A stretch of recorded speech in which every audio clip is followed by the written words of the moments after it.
మీకు గొప్ప అంటే దేని గురించి కూడా ఇంట్రడక్షన్ ఇవ్వాల్సిన అవసరం లేదు నేను అనుకుంటున్నాను. ఎందుకంటే మీరు నారాయణీయం చదవడానికి కోసం వచ్చారు. నారాయణీయం అంటేనే భాగవతం యొక్క సారం. భాగవతంలో నుంచి సారం తీసుకొని ఆ భక్తుడు 1000 శ్లోకాలని రచించారు.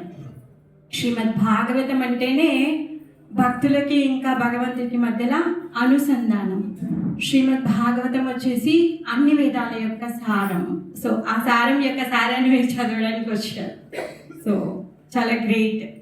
ఎందుకంటే సాక్షాత్ కృష్ణ బలరాములు ఇక్కడికి వచ్చి వాళ్ళ యొక్క విద్యాభ్యాసం చేసుకున్నటువంటి పుణ్యభూమి. ఈ పుణ్యభూమికి రావాలి అంటే మనం ఎంత ప్రయత్నం చేసినా రాలేము. నిజం చెప్తున్నా, నేను కూడా ఇప్పటివరకు రాలేదు. మీ అందరి అనుగ్రహం వల్ల, మీ అందరి ఆశీర్వాదం వల్ల నేను ఇక్కడికి వచ్చాను. సో అంటే చూసారా, భక్తుల యొక్క అనుగ్రహంతో భగవంతుడు చాలా సులభంగా లభిస్తాడు. అదే శ్రీమద్ భాగవతం యొక్క సారం. భగవంతుడు ఎక్కడ ఉన్నాడంట? భక్తుల యొక్క హృదయాల్లో ఉన్నాడు. మరి భక్తుడు ఏం చేయగలుగుతాడు? భగవంతుని ఇవ్వగలుగుతాడు. మీ దగ్గర 1,00,000 రూపాయలు లేనప్పుడు మాతాజీ, నేను మీ దగ్గరకు వచ్చి 100 రూపాయలు అడిగాను అనుకోండి, మీకు పెద్ద కష్టం కదా, ఇచ్చేస్తారు కదా. సో అలానే భక్తుల యొక్క హృదయాల్లో భగవంతుడి యొక్క ప్రేమ నిండుగా ఉందన్నమాట. అందుకే వాళ్ళ దగ్గర ఏదుంటే వాళ్ళు ఈజీగా పనిచేయగలుగుతారు. అవునా? సో నా దగ్గర ఎక్కువగా పూలు ఉంటే మీరు వచ్చి అడిగితే నేను పూలు చాలా ఈజీగా ఇచ్చేస్తాను. కూరగాయలు చాలా ఉంటే కూరగాయలు ఈజీగా ఇచ్చేస్తాను. అలానే భక్తుల యొక్క హృదయంలో భగవంతుడి యొక్క ప్రేమ చాలా ఉంటుంది కాబట్టి భక్తులు భగవంతుని ఇవ్వగలుగుతారనమాట. అదే భాగవతం యొక్క సారం. ఎప్పుడైతే నారద మహర్షి తన ఆశ్రమంలో కూర్చొని తను బాధపడుతున్నారు, 4 వేదాలను విభజించేశారు, అయినా కానీ తన హృదయంలో సంతోషం లేదు.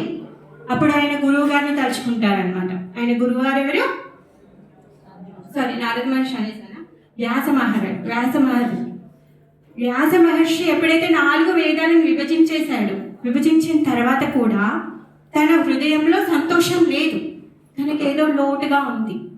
ఎందుకంటే ఆ లోటు ఏంటో తెలియలేకపోయిందనమాట. ఆలోచిస్తూ ఉన్నాడు. ఏంటో తెలియట్లేదు.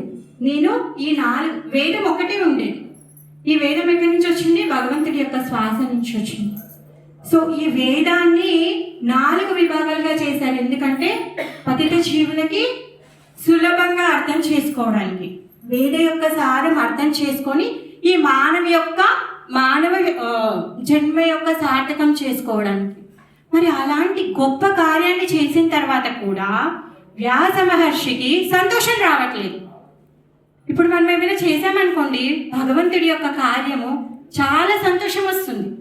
అప్పుడు మనము దాంట్లో పడిన శ్రమ కానీ, దాంట్లో ఎదురైనటువంటి ఇబ్బందులు కానీ, లేకపోతే ఇంకా వేరే ఏదైనా సరే మనం మర్చిపోతాము. అవేమి మనం లెక్క చేయం. కాకపోతే ఇక్కడ వ్యాసదేవుడికి సంతోషం రావట్లేదు. రాకపోయేసరికి పాపం తనకి దారి తెలియక గురువు గారిని తను తలుచుకున్నారనమాట. తన గురువు గారిని ఎప్పుడైతే తలుచుకున్నారో అప్పుడు ఆయన గురువు గారు నారద మహర్షి. నారదుల వారు స్వయంగా వచ్చారు. నారదుల వారు స్వయంగా వచ్చిన తర్వాత తను అడుగుతున్నారనమాట, నేను ఈ జీవుల కోసం, పతిత జీవులందరూ ఉద్ధరించడం కోసమని నేను ఈ 4 వేదాలను విభజించాను, అయినా కానీ నాకు సంతోషం రావట్లేదు స్వామి, నేనేం చేయాలి, నాకు అర్థం అవ్వట్లేదు అనేసి అంటారు. అప్పుడు నారద మహర్షి చెప్తారనమాట. నారద అంటే అర్థం ఎవరికైనా తెలుసా? నారద అర్థం తెలుసా? నార అంటే నారాయణుడు, సాక్షాత్ నారాయణుడు. దా అంటే ఇవ్వగలిగినవాడు, దా అంటే ఇవ్వడం. సో సాక్షాత్ నారాయణ్ణి ఇవ్వగలిగేటటువంటి శక్తి నారదుల వారికి ఉంది. అందుకే ఆయన పేరు నారద. అంటే నారదుల వారు మనకి నారాయణ్ణి ఇవ్వగలుగుతారు. అందుకే ఆయన యొక్క సాంగత్యంలో ప్రహ్లాదుడు అంత గొప్ప భక్తుడయ్యాడు. ధ్రువ మహారాజు అంత గొప్ప భక్తుడయ్యాడు. తర్వాత మృగారి, ఎంతో మంది ఉన్నారు. మనం భాగవత చరిత్రలో చూసుకుంటే భక్తుల్లో చాలా గొప్ప గొప్ప భక్తులందరూ కూడా నారద మహర్షి యొక్క శిష్యులు. సో ఆ విధంగా నారదుల వారు చెప్తారనమాట, మీరు వేదాలని 4గా విభజించారు, చాలా బాగుంది.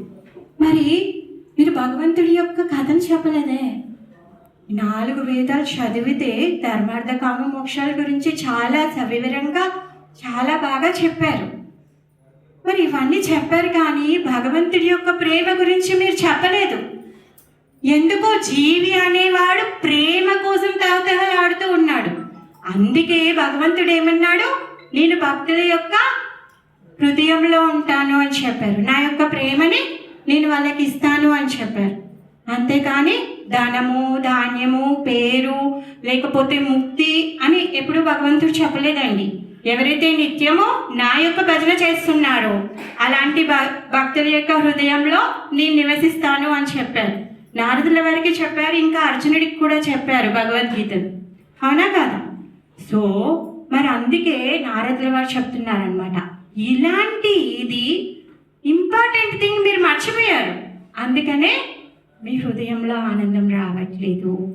అప్పుడు సాక్షాత్ వ్యాసదేవుల వారు శ్రీమద్ భాగవతాన్ని రచించారు.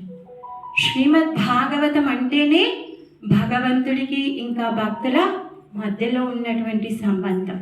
భక్తుడు లేకుండా భగవంతుడు లేడు, భగవంతుడు లేకుండా భక్తుడు లేడు. భక్తుల కథని చదివితే భగవంతుడి యొక్క కృపని మనం తెలుసుకోగలుగుతాం. భగవంతుడి యొక్క కథని చదివితే భక్తుల యొక్క ప్రేమను తెలుసుకోగలుగుతాం. ఆ భక్తుడు భగవంతుని హృదయంలో ఎంత ప్రేమగా ఆయనని ఎంతగా ఆరాధిస్తున్నారో మనం తెలుసుకోగలుగుతాం. ఇప్పుడు భగవంతుడి యొక్క గొప్పదనం తెలియలేదనుకోండి, మీరు భగవంతుని పూజిస్తారా? పూజ చేయరు కదా, అవునా కదా? భక్తుడు చెప్తాడు, భగవంతుడి యొక్క అనుగ్రహం ఇంత గొప్పది అని మనం తెలుసుకున్నప్పుడే మనము భగవంతుని గొప్పవాడని తెలుసుకుంటాం. అది ఎలా తెలుస్తుంది? భక్తుల వల్లే తెలుస్తుంది. భగవంతుడికి ఏమైనా హద్దులు ఉన్నాయండి? ఆయన కృపకి ఆయనకి హద్దులు లేవండి, ఎలాంటి హద్దులు లేవు. భక్త ప్రహ్లాదుడు నీ స్వామి ఇక్కడ ఉన్నాడా అంటే భక్తుడి యొక్క మాట మేరకు ఏం చేశాడు? స్తంభంలో నుంచే వచ్చేసాడు, అవునా కాదా? సో బ్రహ్మదేవుడు కూడా భగవంతుడి యొక్క భక్తుడు. బ్రహ్మదేవుడు ఇచ్చిన వరంకి హిరణ్యకశిపుడికి ఎలాంటి వరం ఇచ్చాడు? నా మానవ కాదు, నా జంతువు కాదు, నా ఇంట్లో కాదు, నా బయట కాదు, నా ఆకాశంలో కాదు, నా భూమి మీద కాదు, నా పగలు కాదు, నా రాత్రి కాదు, నా అష్టం లేదు, షష్టం లేదు. ఇలాంటి విచిత్రమైన వరాలు ఎవరైనా ఇస్తారా అండి? మరి అలాంటి వరాన్ని ఇస్తే కూడా భగవంతుడు ఎంత తెలివితో ఆ వరానికి కాంట్రాక్ట్గా సాక్షాత్ నరసింహ భగవానుగా వచ్చారు. అంటే భక్తుల యొక్క మాటని పూర్తి చేయడం కోసం రెడీగా ఉంటారు. అందుకే భగవంతుడు ఏమంటారు? పిలిస్తే పలికే దైవము అనేసి అంటారు. అలాంటి దైవాన్ని పొగడడానికి మీరందరూ ఇక్కడికి వచ్చారు. నారాయణీయం అంటే భాగవతం యొక్క సారము. భాగవతము వేదాల యొక్క సారము. మరి భాగవతం అంతే చదివితే మనం తెలుసుకోగలిగేది ఏంటి? భగవంతుడి యొక్క కరుణ. భగవంతుడు ఏమంటున్నాడు అంటే, ఎవరైతే నన్ను భజిస్తారో, ఎవరైతే నన్ను పూజిస్తారో నేను వాళ్ళకి సరెండర్ అయిపోతాను అనేసి అంటున్నాడు. అప్పుడు జనక్పూర్లో శృతదేవ అనే భక్తుడు ఉంటాడు. బహుళాశ్వ ఇంకా శృతదేవ అనే ఇద్దరు భక్తులు ఉంటారు. ఎప్పుడైతే ద్వారకాలో సాక్షాత్ శ్రీకృష్ణ భగవానుడు ఉన్నాడో అప్పుడు. అయితే వీరిద్దరూ జస్ట్ హృదయంలో తలుచుకుంటే భగవంతుడు జనక్పూర్కి వస్తారనమాట, మిథిలా రాజ్యానికి వస్తారు. అప్పుడు బహుళాశ్వ వాళ్ళ ఇంటికి ఇన్వైట్ చేసినప్పుడు భగవంతుని గురించి అంటున్నాడు. బహుళాశ్వ నువ్వు ఎలా ఉన్నావు అనేసి స్వామి అడిగితే చెప్తున్నాడు, స్వామి నేను చాలా బాగున్నాను, ఎందుకంటే మీ యొక్క కృప నా పైన ఉంది. అయినా ఎవరండి ఆ మూర్ఖుడు? మీ నామము తలుస్తే, మిమ్మల్ని పూజిస్తే, మీకు నమస్కరిస్తే, మిమ్మల్ని స్మరిస్తే మీరే సాక్షాత్తు వచ్చేస్తాము అని చెప్తున్నారు, మీరు సాక్షాత్తు ఉంటాము అని చెప్తున్నారు. ఆ మాట ఇప్పుడు నిజమైంది, ఎందుకంటే భగవంతుడు స్వయంగా బహుళాశ్వ వాళ్ళ ఇంటికి వచ్చాడు. మరి ఇంత గొప్ప అవకాశాన్ని బంపర్ ఆఫర్ ఇచ్చాక మీ నామాన్ని తలవకుండా ఎవరైనా ఉంటారా స్వామి? మిమ్మల్ని స్మరించకుండా ఎవరైనా ఉంటారా స్వామి? ఏ పిచ్చోడైనా అలా చేస్తాడా? అందుకే నేను నిత్యంగా నీ యొక్క నామాన్ని తలుస్తున్నాను, అందుకే మీరు సాక్షాత్ మా ఇంటికి వచ్చారు అని చెప్తున్నారు. ధ్రువ మహారాజు ఏమడుగుతారు? తను తపస్సు చేసిన తర్వాత మా నాన్నగారి కంటే గొప్ప రాజ్యం కావాలి అని అడుగుతారు. ధ్రువ మహారాజు యొక్క తండ్రి ఉత్తానపాద యొక్క తండ్రి స్వయంభవ మనువు యొక్క తండ్రి బ్రహ్మ యొక్క తండ్రి విష్ణు. సో మరి వాళ్ళ తాతగారి కంటే నాన్నగారి కంటే గొప్ప రాజ్యం అంటే ఇంకోటి లేదు అక్కడ. అందుకే ఆయన యొక్క క్షీర సముద్రాన్ని ధ్రువుడికి ఇచ్చేశాడు. ఇప్పుడు మనం అందరం ఏమంటాము? ధ్రువ నక్షత్రం అంటాం. అదేంటి? ఆయన యొక్క క్షీర సముద్రం. ఎవరైనా ఇంటికి వచ్చి నీ ఇల్లు నాకు ఇవ్వు అంటే ఇచ్చేస్తామా మనము? కనీసం మన ఇంటి బయట పెట్టుకున్న మన బోర్డు నేమ్ ప్లేట్ కూడా మనం మార్చమండి. ప్లీజ్ ప్లీజ్ మీ ఇంటి ముందర ఉన్న నేమ్ ప్లేట్ నా పేరు మీద రాయించంటే రాయిస్తారా? ఓ అమ్మ పోయి ఎక్కడి నుంచి వచ్చావు అనేసి అంటారు. అవునా కాదు? సో మరి స్వామి యొక్క కరుణ చూసారా? హద్దుందా ఏమైనా? హద్దులే లేవు భగవంతుడి యొక్క కరుణకి. ఆయన అంత కరుణామయుడు. మరి ఆయన అందరికీ దొరుకుతాడా అంటే చాలా ఈజీగా దొరుకుతాడు. ప్రతి ఒక్కరికి పర్సనల్ మొబైల్ ఎలా అయితే ఉందో భగవంతుడు అందరికీ చాలా పర్సనల్గా హృదయంకి దగ్గరలో ఉన్నాడు. సో మనం ఎప్పుడంటే అప్పుడు పిలిస్తే వచ్చేస్తాడు. కాకపోతే మనమే పిలవట్లేదు, చాలా బిజీ. వీఆర్ స్క్రోలింగ్ ఫోన్, చాలా బిజీ ఫ్యూచర్ ప్లాన్స్ కదా. సో భగవంతుడు అంత సులభమైన వాడు. ఈ ధామం ఏదైతే ఉందో ఈ ఉజ్జయిని ధామము, ఇది కూడా అంత పరమ పుణ్యక్షేత్రము. స్వయంగా ఇక్కడ కృష్ణ బలరాములు ఆడుకున్నారు, పాడుకున్నారు.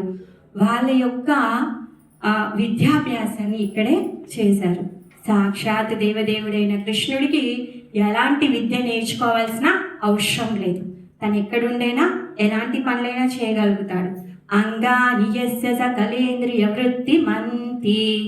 ఆయన ఏం గంతో ఏదైనా చేయగలుగుతాడు.